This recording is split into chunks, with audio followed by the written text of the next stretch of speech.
her cancer treatment. She's also started to undertake some meetings related to her work. If it's not hot where you are, chances are it will be soon. At least 135 million people are expected to face temperatures approaching 100 in the next few days. Keeping safe and keeping hydrated is crucial. Jim Murray reports one couple learned that the hard way when they went hiking. It's a dramatic rescue. This guy is using his body to shield his girlfriend. She's suffering from severe dehydration after hiking in soaring temperatures. The emergency responders are airlifting them to safety. You got handles right here? Hold on to those handles. The boyfriend is hoisted up first. His girlfriend appears to be barely conscious. Gotcha. It's 95 degrees. The boyfriend says they ran out of water during their hike, 20 minutes outside of California's Joshua Tree National Park, where this weekend temperatures could climb as high as 108 degrees. The air rescue unit guides the critically ill woman into the chopper, and her boyfriend dabs water on her face. Emergency responders administer oxygen.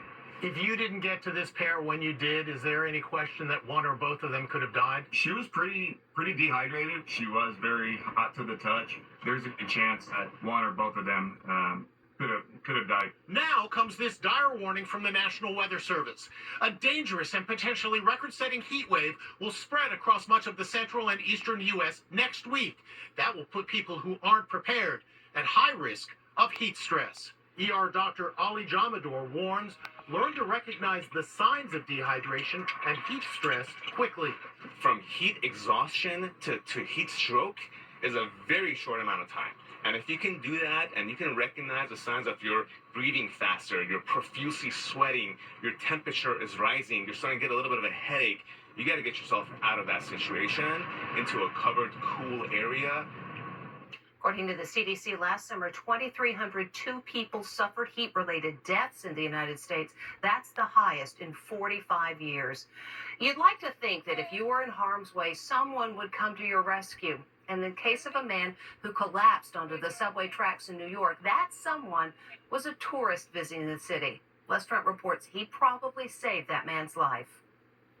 He rose to the rescue. Without a moment of hesitation, two guys, total strangers, leap into the subway tracks in New York City to save an unconscious man who has just fallen off the platform. Quickly, quickly!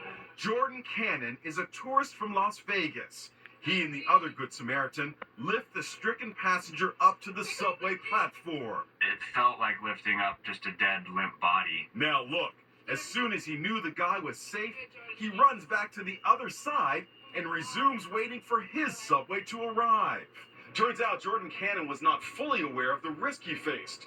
New Yorkers know all about the third rail. It can electrocute anyone who touches it. Cannon walked right over the third rail multiple times, not knowing of the dangerous voltage right under his feet. One thing you did not take into consideration is the third rail, which you came inches away from. To be honest, in hindsight now, that makes me feel really stupid and a little embarrassed. Cannon had no problem lifting the injured man, probably because of the upper body strength he's developed as a professional rock climber.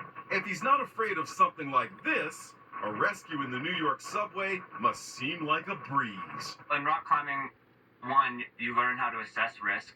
I jump down and climb up onto ledges like that all the time. Cannon was in New York celebrating his 30th birthday. He was on his way to a Broadway show and is now back home. Quickly! He may not be a New Yorker, but after those heroics, he's welcome back anytime. Good job, good job. It was a good job. The victim remains in the hospital with a head injury.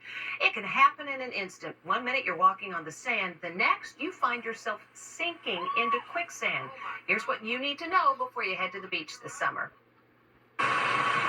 Be careful at the beach this summer. You could be swallowed by quicksand. Let me help you out.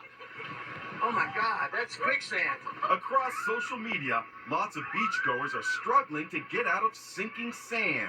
I'm kind of in some quicksand. Cannot get out. This guy is up to his neck. It also happened to this woman. It was like the bottom fell out. I just stunk into the ground. Jamie Accord was with her husband walking along the beach in Phippsburg, Maine. She spoke with our Allison Hall. It was just like walking on hard packed sand on the beach, and up until that point, everything was hard packed sand. How deep did you fall? Up to my waist. My arms were on top of the sand. I had a backpack on. I couldn't get myself out, so I just looked at my husband and said, I can't get out. Can you pull me out? And he had looked at me and was like, where are your legs? And I was like, I can still feel them, but I don't know where they are. Jamie's husband was able to pull her out. Quicksand is commonly found along shorelines, especially during low tide, and it isn't easy to spot. But if the water is a few feet away and you see a pocket of saturated sand with water sitting on top of the sand, be cautious. It could very well be quicksand. Inside Edition survival consultant Shane Hobel showed Allison how to get out of sinking sand. We're not going to wiggle. That just makes us go deeper. So we're going to slow down, we're going to stop. If we don't have any sticks or anything to work with, we have to use ourselves. One of the things we can do is get down on the hands and knees, and we can then start to crawl out. Shane says the best way to get out is using a stick. So I have a big stick. And finding that firm ground out there in front of you, you can then use that as your support and start to work slowly, sort of in a slow wiggle, and keep pulling up. Slow wiggle by putting my weight on this. And start Okay. driving up Oh. and get your foot to firm ground. Okay. And then you can start working the other leg. And there we go.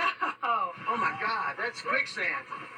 And by the way, unlike in the movies, experts say you cannot sink below your head in quicksand because the quicksand's density is higher than that of the human body. Before COVID, it